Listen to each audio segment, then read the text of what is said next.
Di dalam surat Thaha ayat 46, Allah Subhanahu wa taala berfirman, A'udzu billahi minasyaitonir rajim. Bismillahirrahmanirrahim. Qala la takhafa innani ma'akuma asma'u wa ara. Allah Subhanahu wa taala berfirman kepada Musa dan Harun, "Wahai Musa dan Harun, la takhafa. Janganlah kalian takut berdua. Innani ma'akuma asma'u wa ara. Sesungguhnya aku bersama dengan kalian mendengar dan melihat." Ayat yang kedua adalah di surat Asy-Syu'ara ayat 62.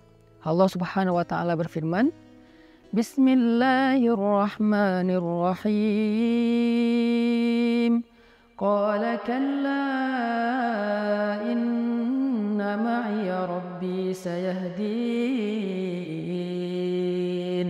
Musa berkata, sekali-kali tidak, sesungguhnya bersamaku ada Robku yang akan memberikan jalan kepadaku. Dua ayat ini tuh sebetulnya memberi kita sebuah nasihat tentang bagaimana cara kita melibatkan Allah dalam urusan hidup kita, bahkan sejak awal sampai akhir. Jadi bukan hanya melibatkan Allah di awal aja, atau melibatkan Allah di akhir ketika udah mentok. Tetapi ini gimana cara melibatkan Allah sehingga muncullah ma'iyahnya Allah, kebersamaan Allah dalam urusan kita, dalam hidup kita dari sejak awal sampai akhir. Gimana caranya? Kalau kita belajar dari tadabbur surat Thaha ayat 46, ternyata cara melibatkan Allah dalam urusan kita itu sejak awal itu adalah pastikan bahwa yang kita lakukan itu memang sesuatu yang ada hubungannya dengan Allah. Artinya kita melakukan sesuatu itu di jalan Allah, fi sabilillah. Ketika kita fi sabilillah berada di jalan Allah, baik dalam urusan karir, fi sabilillah dalam urusan hubungan, fi sabilillah dalam urusan keluarga, fi sabilillah dalam urusan belajar, fi sabilillah dalam urusan apapun dalam hidup kita, kalau kita fi sabilillah, niatnya itu karena Allah dan ada hubungannya dengan agama Allah, dengan Islam, dengan dakwah, maka Allah pasti terlibat. Karena Allah selalu terlibat kepada hamba-hambanya yang berjalan di jalannya.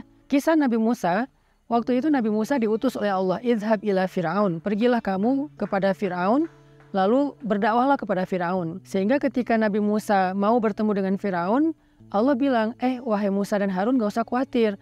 Aku bersama kalian kok. Aku akan mendengar, aku akan melihat, aku akan menyaksikan, aku akan terlibat dalam urusan kalian sejak awal.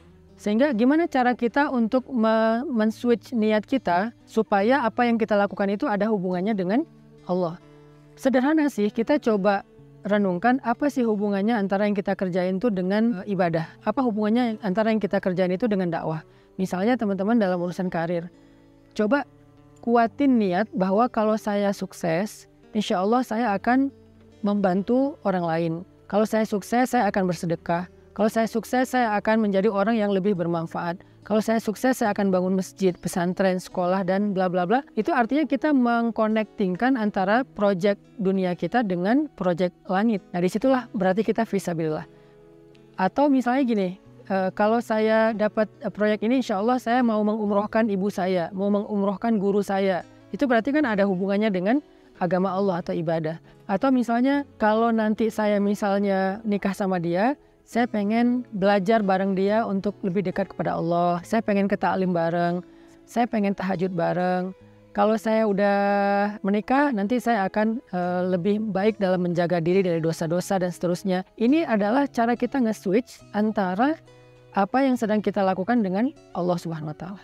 Itu cara melibatkan Allah di awal. Makanya ketika Nabi Musa pulang kampung nih dari Madian ke Mesir, Nabi Musa itu bukan cuma niat mudik, tapi ada misinya ketika mudik. Apa misi Nabi Musa ketika mudik? Misinya adalah izhab ila Fir'aun innahu tagha. Berangkat untuk bertemu Fir'aun dan mendakwahi Fir'aun supaya bisa membebaskan Bani Israel. Arsil ma'iyya Bani Israel. Bebaskan Bani Israel. Dan mengajak Fir'aun untuk taubat, untuk menyembah Allah Subhanahu wa taala. Itu adalah misi Nabi Musa ketika mudik. Jadi bukan cuma pulang kampung. Artinya apa yang kita lakukan itu harus kita coba cari poin apa hubungannya dengan Allah. Poin apa hubungannya dengan ibadah. Poin apa hubungannya dengan dakwah. Itu harus selalu muncul dalam hidup kita. Jadilah seorang misionaris kebaikan. Jadilah seorang agen kebaikan yang ada hubungannya dengan Allah Subhanahu wa taala. Maka apapun yang kita lakukan itu Allah terlibat. Apapun Allah terlibat. Kemudian ketika dalam perjalanan bagaimana melibatkan Allah sampai di akhir? Belajar dari surah Asy-Syu'ara tadi, yaitu kalla inna ma'iya rabbi sayahdin. Ketika pengikut Musa bilang, ya Musa, kita ini celaka, kita akan ketangkap sama Firaun, kita akan dibunuh sama Firaun, kita udah mentok, di depan kita laut, di belakang kita tentara. Nabi Musa bilang kepada kaumnya supaya mereka tidak berputus asa dari ma'iyah atau kebersamaan Allah. Kata Nabi Musa, kalla, enggak seperti yang kalian anggap bahwa Allah nggak terlibat, kita sendiri, kita ditinggalkan, kita bakal dibunuh, kita bakal disakiti sama tentara Firaun. Kalla, enggak kayak gitu. Inna ma'iya rabbi sayahdin. Kok bisa Nabi Musa bilang kayak gini? Sesungguhnya bersamaku ada Robku yang akan memberikan jalan. Karena Nabi Musa percaya dengan janji Allah yang tadi di surat Thaha. La takhafa inni ma'akuma asma'u wa ara. Aku bersama kalian wahai Musa dan Harun. Sehingga ketika mentok Nabi Musa percaya dengan janji Allah bahwa Allah la yukhliful mi'ad. Gak pernah ingkar janji. Sehingga ketika Nabi Musa berbaik sangka kepada Allah, tetap berharap pada Allah, sementok apapun kondisi beliau, sesulit apapun kondisi beliau, maka kemudian Allah menunjukkan keajaiban, wahai Musa, pukullah tongkatmu di batu.